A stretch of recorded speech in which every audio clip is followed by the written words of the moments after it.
Friends, ప్రపంచం ఎవరిని గుర్తిస్తుంది? ఒక్కసారి ప్రశ్నించుకో.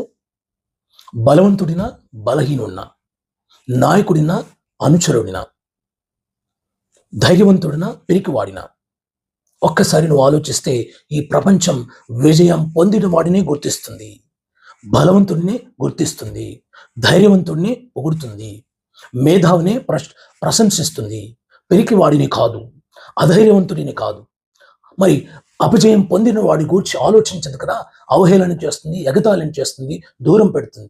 అదే నువ్వు విజయం సాధిస్తే, బలవంతుడుగా నువ్వు అనుకున్నది సాధిస్తే, నీ వెంట పడుతుంది, నిన్ను ప్రశంసిస్తుంది, నీకు జేజేలు కొడుతుంది, నీకు సలాం చేస్తుంది, నీకు గులాం అవుతుంది. ఫ్రెండ్స్, కాబట్టి ఒక్కటే, నీలో ఉన్న ఆ బలవంతుడిని, నీలో ఉన్న ప్రపంచానికి కావలసిన నైపుణ్యాన్ని, ఆ శక్తిని నువ్వు ఏదో గుర్తించుకొని ప్రపంచాన్ని ఆకర్షించే ఒక మేధావిగా, ఒక మహానుభావుడిగా, ఒక గొప్పవాడిగా, ఒక గొప్ప వృత్తిని కలిగి ఉండి మరి ఈ ప్రపంచాన్ని నీకు దగ్గర వచ్చే విధంగా నువ్వు సాధించుకో.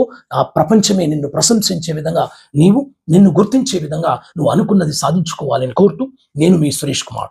జై హింద్. మొట్టమొదటిసారిగా చూస్తున్న వాళ్ళు తప్పకుండా ఇలాంటి మోటివేషనల్ వాటికి మీ సపోర్ట్ ఇవ్వండి, లైక్ చేయండి, షేర్ చేయండి, కామెంట్ చేయండి. Thank you.